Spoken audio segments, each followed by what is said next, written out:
Hello বন্ধুরা, আজকে দেখো আমি কি রান্না করছি। সেই আলু দিয়ে তোমার আদা রসুন দিয়ে এই ঝোলটাকে আমি বানালাম। আর এখন আমি সেই মাছের ডিমে এরকমভাবে পিস করে কেটে এখন আমি এটা এক এক করে দিয়ে দেবো। ঝোলটা আমার হয়ে গেছে।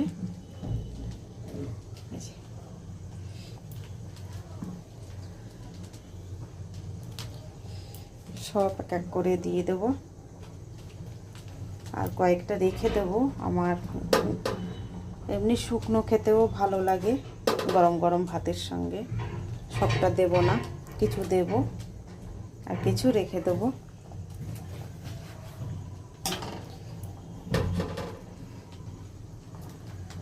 মাছের ডিমের বড়ার তরকারি এই কটা রেখে দেবো। এটা গরম গরম ভাতের সঙ্গে খেয়ে নেবো। আর এটা